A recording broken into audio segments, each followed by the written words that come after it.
teman-teman, saya Lala Febriana Puspita dari kelas 3B Ekonomi Syariah. Jadi di sini saya akan menjelaskan sedikit tentang teori penawaran dalam Islam. Jika di video sebelumnya saya sudah menjelaskan tentang teori permintaan dalam Islam, nah kali ini tentang teori penawaran dalam Islam. Jadi kalau misal kemarin teori permintaan dalam Islam itu bisa dibilang POV-nya kepada konsumen atau pembeli seperti itu. Nah, kalau teori penawaran dalam Islam itu POV-nya lebih ke produsen atau penjual. Nah, jadi kalau membahas teori penawaran dalam Islam itu lebih menekankan kepada pentingnya keseimbangan antara praktek ekonomi dan nilai-nilai moral serta kesejahteraan umum. Nah, membahas teori penawaran dalam Islam juga berarti kita harus kembali pada sejarah awal bagaimana penciptaan manusia. Kemudian manusia memanfaatkan alam yang telah disediakan oleh Allah bagi kehidupan manusia. Dan larangan yang harus dipenuhi adalah janganlah kamu berbuat kerusakan di muka bumi. Nah, larangan tersebut sudah jelas ya, banyak terdapat dalam Al-Quran, dan Allah sangat membenci orang-orang yang berbuat kerusakan.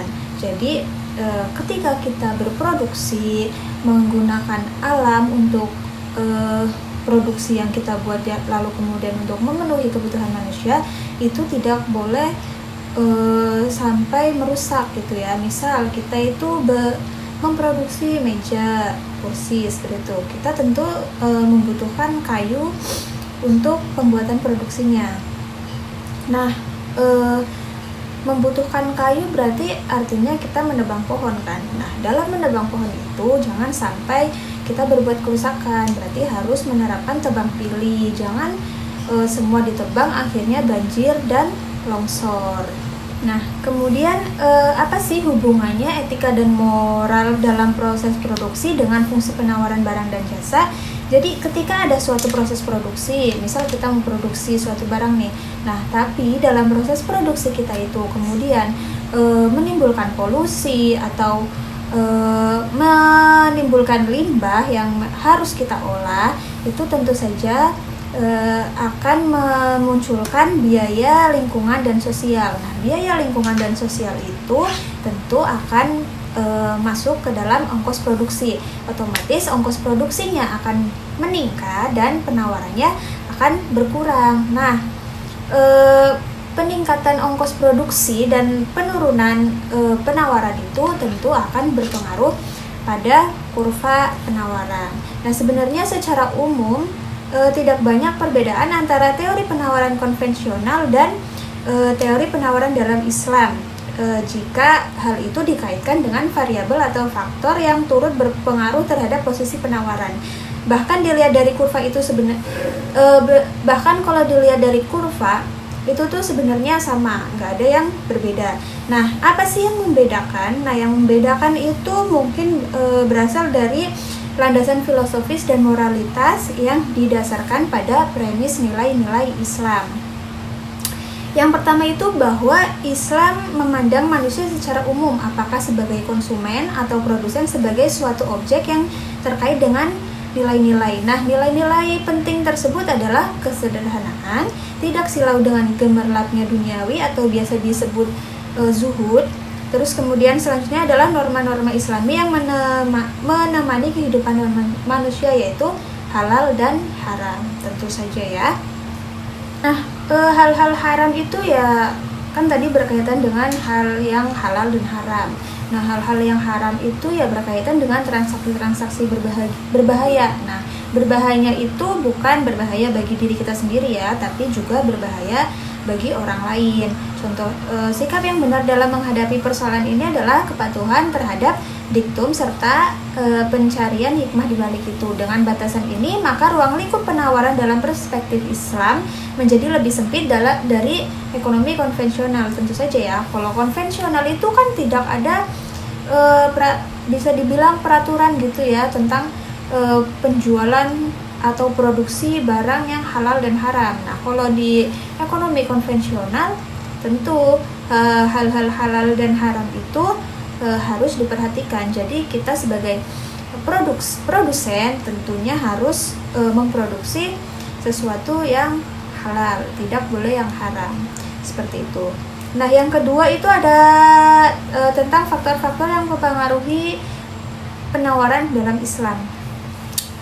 Faktornya itu ada dua. Yang pertama maslahah dan keuntungan. Jadi pengaruh maslahah terhadap penawaran pada dasarnya akan tergantung pada tingkat keimanan dari produsen.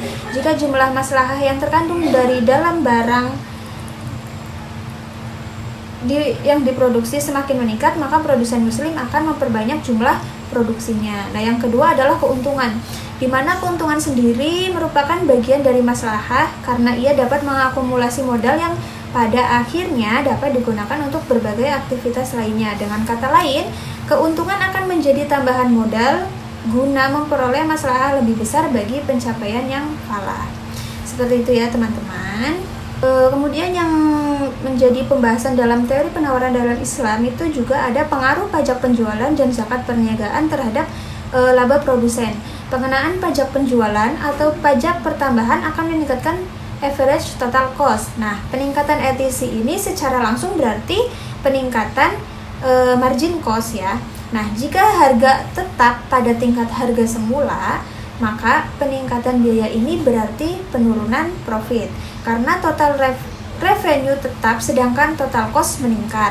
Sebelum adanya pajak penjualan, tingkat profit sebesar profit 1. Nah, dengan adanya pengenaan pajak penjualan, maka tingkat profit otomatis menurun jadi profit 2.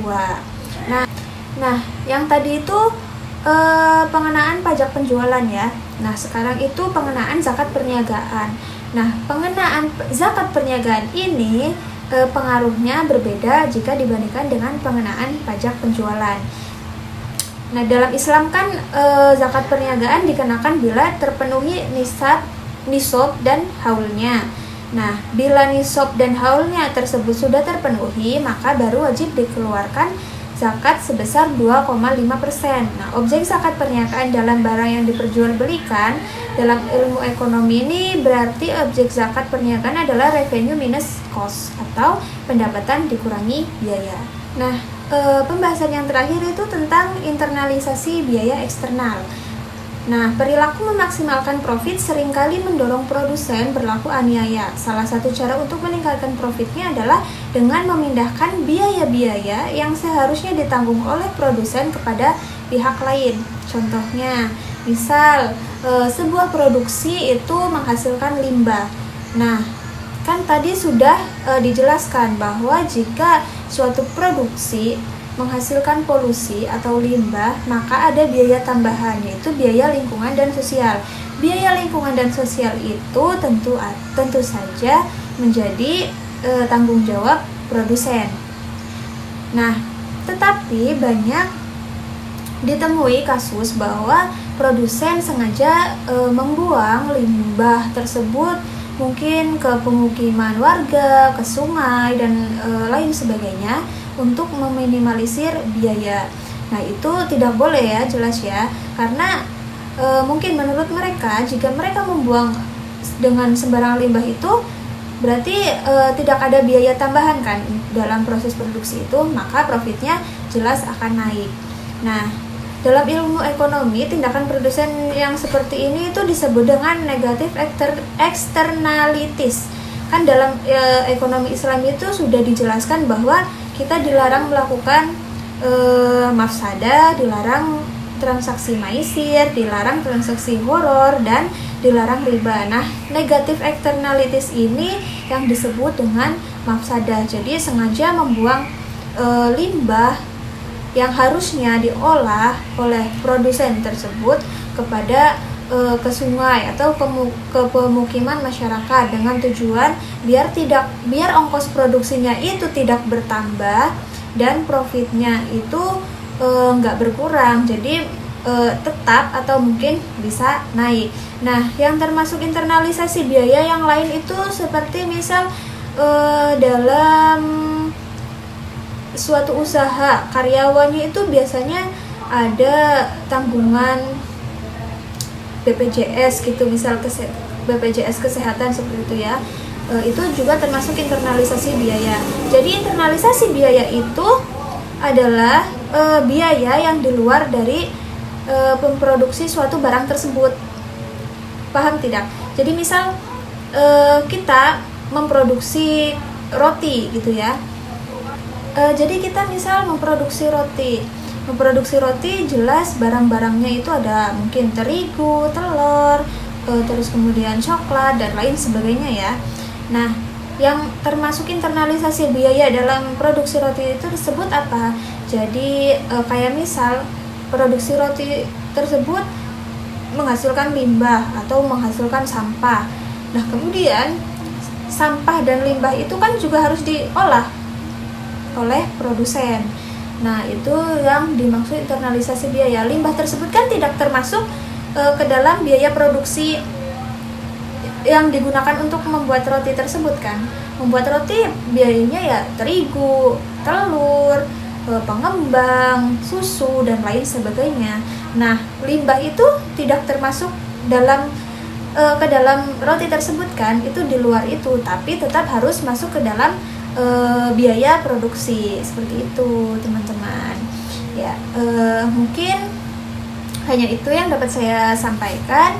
Kurang lebihnya mohon maaf. Wassalamualaikum warahmatullahi wabarakatuh.